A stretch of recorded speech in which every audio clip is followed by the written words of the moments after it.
Bonjour, bienvenue dans cette nouvelle vidéo. Aujourd'hui, j'avais envie de vous parler de la rosacée. C'est pas un sujet qui va parler à tout le monde. C'est pas non plus une vidéo qui a pour but de vous faire acheter des produits miracles, etc. C'est pas du tout ça. J'ai juste envie de vous partager mon expérience à moi, ce que j'ai appris en vivant ça. Et les conseils que j'ai envie de vous donner, je sais que la première chose qui vient quand on commence à avoir des problèmes de peau, etc., c'est un petit peu d'acheter tout ce qui traîne, de se renseigner sur le produit miracle, qu'est-ce qui fonctionne chez l'un, qu'est-ce qui fonctionne chez l'autre, et plutôt que de trouver la source finalement de cette réaction, puisque c'est une réaction du corps. Donc j'ai envie de vous parler un petit peu de comment ça s'est passé pour moi, parce que j'ai développé une forme de rosacée en fin 2022. On va dire qu'il y a déjà une base, c'est-à-dire que j'ai la peau claire, j'ai les yeux bleus très clairs, j'ai les cheveux clairs, j'ai une peau qui a toujours été très sensible, très réactive, que ce soit la peau de mon visage, que ce soit mon corps. Je marque très facilement dès que je me cogne. Si j'ai un petit bouton, c'est pareil, je vais avoir une cicatrice pendant plusieurs jours. Donc je réagis très fortement à la chaleur, au froid et même à mes émotions. Je peux rougir facilement, voilà, c'est quelque chose que j'ai toujours vécu. Donc on va dire qu'il y a déjà un terrain avec ma peau qui est sensible. En plus, j'ai fait un traitement Roaccutane quand j'étais en fin d'adolescence. Quand on vous met sous Roaccutane, on vous met aussi sous pilule anti-acné que j'ai prise pendant 15 ans. Ça laisse des traces en fait. Tout ce qui est hormonale, etc. Ça fait que votre peau, d'un coup, elle s'habitue à une molécule, c'est pas quelque chose de naturel en plus, donc on lui ajoute, on lui enlève, et c'est pareil avec les produits pour le corps finalement. À la base, la peau, elle n'est pas censée recevoir une multitude de produits, ou alors il faut adapter en fonction du climat, en fonction de la réactivité de votre peau, en fonction de ce qui se passe actuellement dans votre corps, en fonction de ses besoins finalement. Donc moi je me suis toujours intéressée à ça depuis que je suis toute petite, c'est quelque chose qui a toujours fait partie de ma vie, les cosmétiques, etc. Quand j'étais gamine, je voulais être esthéticienne. Je passais mon temps à masser mes amis, à masser ma famille, à maquiller, à faire des soins. Et voilà, je m'y connais pas mal en cosmétique. J'ai essayé une quantité de choses sur ma peau tout au long de ma vie et à un moment donné, et j'en ai eu marre en fait. J'en ai eu marre de dépenser à chaque fois des fortunes dans des trucs pour essayer quelque chose. Parce que j'avais la curiosité de tester, parce que j'avais toujours l'envie d'avoir une peau plus jolie. Et il y avait une forme de résistance à ce qu'était ma peau à la base. Je me suis tournée vers les cosmétiques plus naturels, mettre des choses plus saines, avec des compositions plus saines, beaucoup moins de choses. Au final, je suis passée de beaucoup de produits. Pour les gens qui connaissent, je pratiquais le layering. C'est appliquer plusieurs couches, jusqu'à 7 couches de produits sur sa peau. Why? Why? J'ai fait ça quand je suis rentrée d'Angleterre en 2013. Ma peau était catastrophique quand je suis rentrée. Je me suis retrouvée avec plein d'acné. Mais plus jamais en fait faire un truc pareil. Quelle perte de temps, quelle perte d'argent, quelle perte d'énergie. Aujourd'hui, moi j'ai juste envie de me lever le matin, me mettre un petit peu de blush juste pour illuminer mon visage et allez, c'est bon. Voilà, j'ai des maquillages, machin, etc. Non, un coup d'eau et puis c'est bon, on s'est fait. Et de temps en temps, si j'ai envie de me masser le visage, je vais me mettre de l'huile, etc. Mais juste parce que ça reste un plaisir. Ça, j'y reviendrai un peu plus tard sur ce que je fais aujourd'hui avec ma peau. Mais voilà, c'était pour vous expliquer qu'à la base, j'ai tout fait avec ma peau, j'ai tout connu, je l'ai chouchouté, je l'ai maltraité. Mais ces 10 dernières années, j'ai vraiment essayé d'aller de plus en plus vers un less is more. Ça lui réussit plutôt bien. Pour en revenir à 2022, ce qui s'est passé, j'ai eu pas mal de choses un petit peu bouleversantes en même temps. J'avais fait une rencontre que j'avais un petit peu de mal à comprendre et qui était hyper intense et qui m'avait mis un petit peu dans tous mes états. Je me sentais bloquée à ce moment-là de ma vie, j'avais envie de partir, j'avais envie de déménager, j'avais envie de partir à l'étranger. Ça a toujours été un projet depuis plusieurs années, mais là, j'avais vraiment envie de le mettre en place et en fait, je me sentais bloquée. Je me sentais bloquée physiquement. Il y avait quelque chose que j'arrivais pas à dépasser finalement. Du coup, j'ai consulté une thérapeute qui était aussi médium d'ailleurs. Elle m'a dit beaucoup de choses et elle m'a dit notamment que le blocage était relié à mon père, ce qui a tout de suite fait tilt dans ma tête. Et voilà, elle m'a dit, moi je te conseille d'aller voir une kinésiologue pour travailler sur ce blocage. Ok, moi c'est ce que je fais. Je suis dans les thérapies alternatives, les médecines alternatives, etc. depuis des années, donc j'ai aucun problème à aller consulter, au contraire, c'est mon métier et je me fais aussi coacher, soigner, aider énergétiquement, tout ce que je peux. Donc j'ai un rendez-vous très rapidement avec une kinésiologue. Je lui parle pas du tout de mon père, je lui parle pas, en fait je lui parle de rien puisque la kinésiologie c'est vraiment le corps qui parle. Donc il y a une courte anamnèse mais finalement elle ne sait rien. Donc je m'allonge, elle commence son truc. Alors moi la kinésiologie je me suis pas forcément intéressée plus que ça, je sais que c'est des micro-mouvements du corps etc. Mais là en l'occurrence voilà, elle me prend mon poignet, j'ai l'impression qu'elle discute avec mon bras, avec mon poignet. Elle me pose des questions, elle me dit qu'est-ce qui s'est passé à l'âge de 12-13 ans, qu'est-ce qui s'est passé à tel âge, et là, ce moment-là, etc. C'est-à-dire qu'en fonction de dates qu'elle me donne, j'ai des événements, des images qui me reviennent. Et à un moment donné, ça arrive sur mon père, donc voilà, je savais que tout était lié. Enfin, il y avait beaucoup de choses qui étaient liées par rapport à ça. Suite à cette séance de kinésiologie, j'ai commencé à développer des rougeurs. Ça a commencé sur le bas de la joue, après sur l'autre joue, puis après je commençais à avoir des petits points rouges ou des petits boutons rouges sur les pommettes.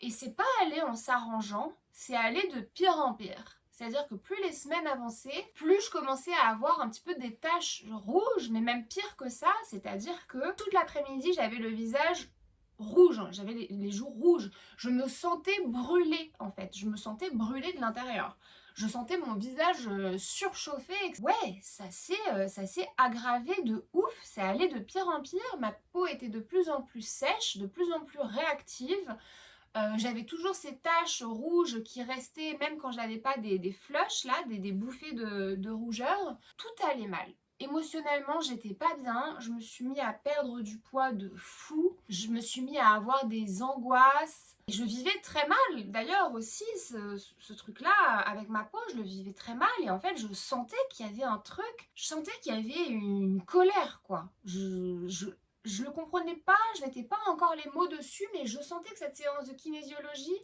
et que tout ce que j'avais vécu les semaines passées, je sentais qu'il y avait quelque chose qui était en train de ressortir, quoi. Que c'était quelque chose sur lequel il allait falloir que je travaille et qu'elle travaille. Pendant cette période, forcément, j'étais en recherche de solutions, je testais 1000 produits, alors toujours dans le naturel. Je suis passée par tous les régimes alimentaires parce que je me suis dit peut-être que je faisais une réaction à quelque chose. Mais en fait, j'avais déjà une alimentation hyper saine de base. Mais voilà, je me suis quand même mis à tester un régime paléo, après j'ai fait un régime crudivore, après je suis passée à un régime keto, donc du coup j'ai perdu du poids, j'ai perdu du poids de ouf pendant ces 6 mois-là. Je crois que j'ai dû perdre peut-être 6 ou 7 kilos, un truc comme ça. Et bah ça c'est pareil, je le vivais pas très très bien non plus quoi. Donc vraiment j'étais dans un état émotionnel et physique, j'étais au bout du rôle. Et ça a duré, ouais on va dire ça a duré, je dirais 6-8 mois, quelque chose comme ça. Ça a commencé ouais, octobre-novembre 2022. Et après, il y a eu le retour du printemps. J'ai commencé à avoir une forme d'amélioration. J'ai continué aussi à faire des pratiques, des séances d'activation Kundalini, à consulter d'autres thérapeutes. J'ai continué en fait à faire un travail sur moi. J'avais du mal à mettre le doigt sur ce qui se passait parce que je faisais un petit peu fausse route. Je croyais que c'était lié à cette fameuse rencontre que j'avais faite, même si ça a probablement été un catalyseur. Je comprenais pas encore la vraie source de ce qui se passait en moi, parce que finalement c'est une inflammation. Une inflammation, c'est relié à la colère. Mais ça, j'ai mis plus de temps à le comprendre. Et j'ai commencé à avoir une amélioration vers le mois de mai, on va dire. Et puis surtout, il y a eu un truc assez bizarre qui s'est passé, c'est qu'au mois de juin 2023, je pars pendant 3 semaines à Vegas, donc dans un climat sec et chaud. Ma peau était impeccable. Là, j'ai pas compris. J'ai pas compris. Et voilà, je suis rentrée, je me suis questionnée. L'été aussi, c'est pareil, ma peau a été plutôt cool, j'avais plus trop ces flushs, etc. Et je me suis dit, bah, c'est bizarre, ça vient de quoi? Mon alimentation à Vegas était catastrophique. J'ai compris que c'était pas non plus lié à la chaleur. J'ai compris que c'était pas lié aux cosmétiques. J'ai compris que c'était pas lié à l'alimentation. Juste, j'étais en mode lâcher prise, enjoy my life. Et C'est tout quoi. Je suis à peu près tranquille de nouveau jusqu'à octobre-novembre 2023. Et là, ça recommence. Je recommence de nouveau à avoir des flushs, etc. C'est lié aussi à l'hiver, à l'humidité, au chauffage électrique. Je commence à comprendre vraiment ma peau quand elle a des fortes réactions et tout. L'hiver passe, donc je suis encore pas très bien au niveau de la peau. Moins pire que la première année, mais voilà, il y a quand même toujours ces petits boutons que j'avais sur les pommettes, ces flushs rouges et cette sensation de peau qui me brûle. Donc c'était pas encore ça, mais je commençais vraiment à mettre le doigt sur le fait que ça venait vraiment d'une colère intérieure. Et cette colère, elle était liée à mon père. Et à partir du moment où j'ai compris ça et que j'ai mis le nez dedans, que j'ai compris que c'était l'élément déclencheur, j'ai commencé à avoir plein d'événements de ma vie, de mon enfance qui me revenaient, des choses que j'avais mis de côté dans l'enfance. J'ai commencé à avoir plein de flashs en fait, notamment des trucs pendant mes rêves. Enfin voilà, j'ai commencé à avoir plein de souvenirs et même des choses que j'avais pas identifiées, que j'avais pas encore identifiées. Et là, je me suis dit, ah ouais, ok. Et donc, plus je me rendais compte de ça, plus je sentais cette colère, voilà, ce truc qui voulait sortir, quoi. Et je suis partie pendant un mois en Corée et au Japon. Pareil, de nouveau, ma peau impeccable, elle adore la chaleur humide. Puis j'étais bien, quoi. À partir du moment où j'ai eu ma best life, ma peau, elle est nickel. Et puis voilà, que je mettais de côté les émotions que j'avais. En gros, que je faisais un temps mort par rapport à ce travail de fond, quoi. Ça allait. Et donc, bah, ça c'était, quand je suis partie, c'était il y a un peu plus d'un an et demi, du coup, c'était juin 2024. Et donc à partir de là, c'est complètement redescendu. J'ai continué, en fait, une fois que j'avais identifié ce sur quoi j'avais à travailler, donc cette colère à libérer, ces événements à identifier, et surtout partager, c'est-à-dire que à un moment donné il a fallu que je partage, en fait il a fallu que je mette des mots sur les choses, mais surtout que je dise ma colère.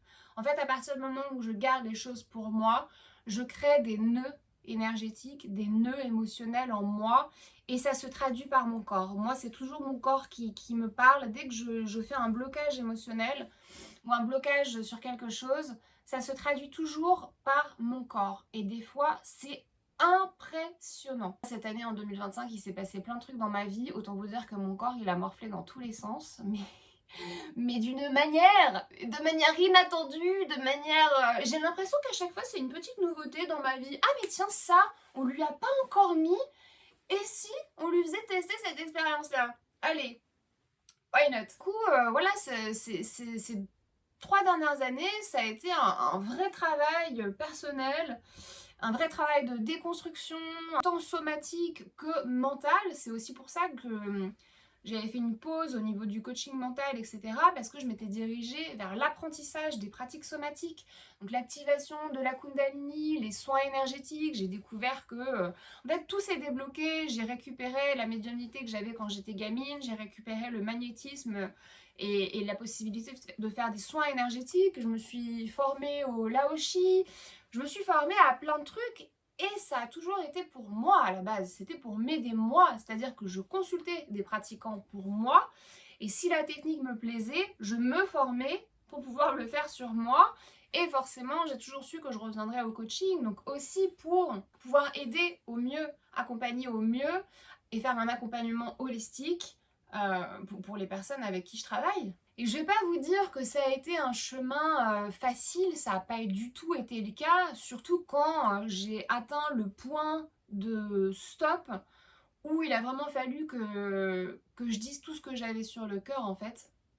à tout le monde d'ailleurs, mais notamment à mon père. Ça n'a pas été un moment facile, ça a été un moment hyper difficile pour moi, mais lui, à recevoir, ça a été, voilà, ça a été une hécatombe. Ça a été très compliqué pour un père de recevoir les choses que je lui ai dit. Mais c'est comme ça. C'est-à-dire que pour moi, c'était nécessaire de libérer toute cette colère que j'avais. Et en fait, Moi, je suis pas quelqu'un de rancunière, je pardonne assez facilement à partir du moment où j'ai exprimé ce que j'avais à exprimer, que ça a été entendu, compris, ça, je peux pas agir dessus. Des fois, j'envoie des lettres et j'ai pas de réponse. Mais j'ai dit ce que j'avais à dire, du coup, je suis ok avec moi-même. Il y a eu un gros silence avec mon père pendant plusieurs mois, mais voilà, on a fini par se revoir.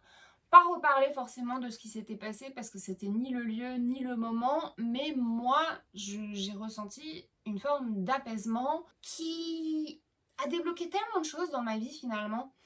On se rend pas compte à quel point les relations avec notre famille, à quel point le transgénérationnel, les choses qu'on a vécues, etc., à quel point ça marque notre vie, à quel point ça marque nos expériences.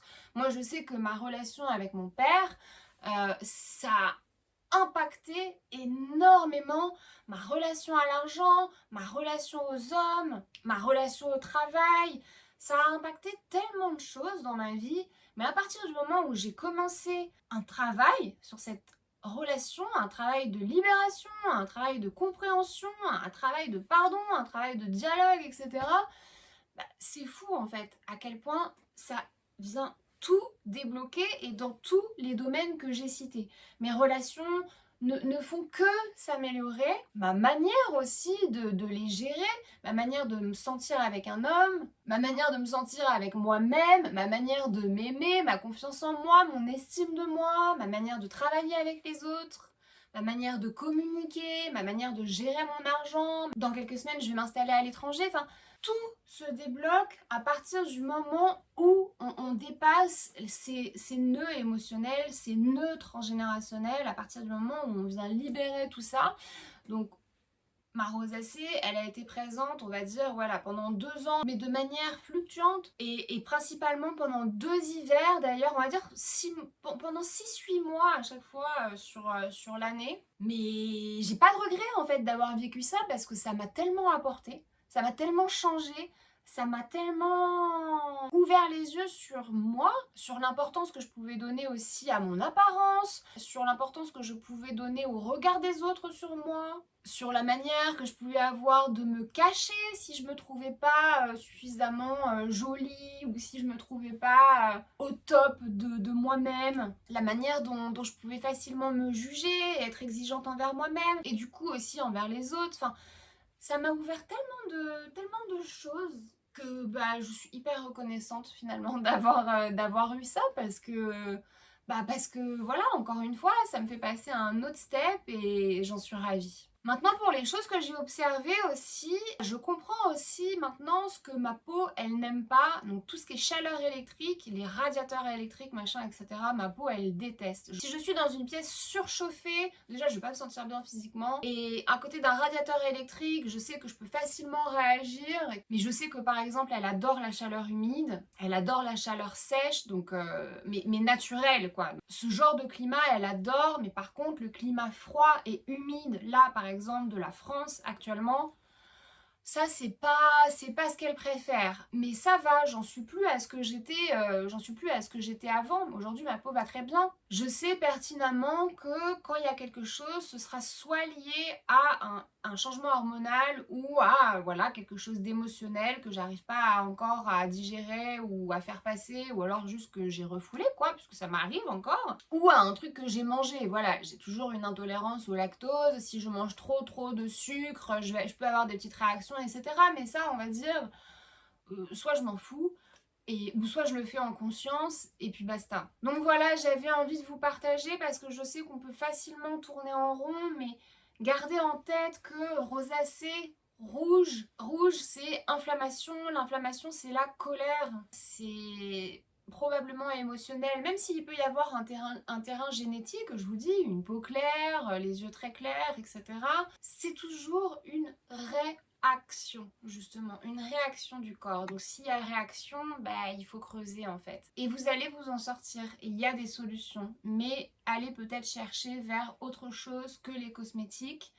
aller chercher la source de ce qui fait que bah, il y a une inflammation, il y a une colère en vous, il y a peut-être un mal-être aussi. Faites-vous accompagner et puis surtout n'en faites pas tout un monde. Je sais que c'est compliqué comme ça et quand on est en plein dedans, c'est difficile de relativiser, mais justement regardez ce que regardez ce que ça met en lumière. Ça met en lumière à quel point du coup l'apparence, elle compte pour vous. Notre peau, c'est le reflet qu'on renvoie aux autres. Donc quand il y a quelque chose qui se passe à ce niveau-là, c'est aussi la manière dont les autres nous perçoivent, dont nous, on pense que les autres nous perçoivent, etc. Ça a vraiment un lien avec l'apparence qu'on se donne, la manière dont on se voit, avec l'image de soi. Aujourd'hui, je continue d'en faire toujours le moins possible pour ma peau. Quand je suis dans un climat sec et chaud ou humide et chaud, ma peau, je fais rien dessus quasiment. Je la lave à l'eau le matin et le soir. Je mets un hydrolat de rose parce que j'adore l'odeur et ma peau adore ça. Et voilà, comme j'ai dit, de temps en temps, je vais mettre un petit coup d'huile juste pour me masser, etc. Mais ça, je le fais vraiment pas tous les soirs. Ça va être, allez, peut-être 2 soirs par semaine et encore. Dans ce climat-là, ma peau, elle va vraiment très bien. Elle reste hyper hydratée et tout. Et là, par contre, quand je suis en France, comme je vous dis, le climat, elle déteste. Donc là, je fais un petit peu plus. Je me lave uniquement à l'eau le visage, je mets pas de savon parce que c'est beaucoup trop agressif pour ma peau en tout cas. Ça vient enlever le film protecteur, etc. Donc ça, je l'ai vraiment appris à mes dépens. Donc je lave ma peau à l'eau et ça lui va très très bien. Et en fait, moi je mets juste là en ce moment, du coup, une fois par jour, j'utilise un mélange d'acide hyaluronique naturel sur Aromazone. Vous pouvez le trouver, ça coûte 6 balles, c'est rien du tout, c'est donné. De l'huile de chanvre parce que ça c'est très bon, ça aide la microcirculation, donc c'est pour ça que j'utilise en ce moment, parce que là du coup il y a un mélange de tout, il y a le chauffage électrique, il y a le froid, l'humidité, etc. Donc je l'aide, je lui donne un soutien quoi, parce que là en ce moment elle en a besoin. Et j'utilise aussi de l'huile de frankincense, donc en français c'est de l'huile d'encens au Liban que ça s'appelle. Et cette huile, alors déjà, elle a une odeur absolument incroyable, mais c'est pareil, elle est géniale pour la peau. Elle aide la cicatrisation, donc ça c'est vraiment top. Donc voilà, je mets une petite pompe d'acide hyaluronique, une petite pompe d'huile de chanvre et une goutte de frankincense. Donc voilà, je voulais vous partager mon expérience. Je sais que moi j'étais en recherche de ce genre de témoignage à l'époque où vraiment j'étais dans le dur avec ma peau.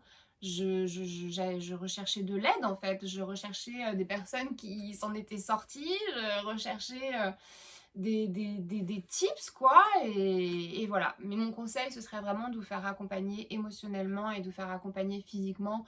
Moi je fais des soins énergétiques si vous voulez, donc je peux venir travailler sur vos nœuds émotionnels, vos nœuds énergétiques qui sont bloqués. Et il y a aussi mon accompagnement individuel où là c'est vraiment un travail sur le plus long terme, sur 6 mois, où on se retrouve 2 fois par mois, où on va faire un travail de pur coaching mental, et aussi des séances où je vais venir travailler sur le somatique. Donc il y aura aussi des soins énergétiques, il y a des breathwork, il y a des séances de FT, etc. C'est plus complet. Donc j'espère que ça a pu vous apporter quelque chose. Si vous avez envie de discuter, n'hésitez pas à m'écrire. Vous pouvez me contacter sur Instagram ou par email et je vous répondrai avec plaisir. À bientôt, ciao!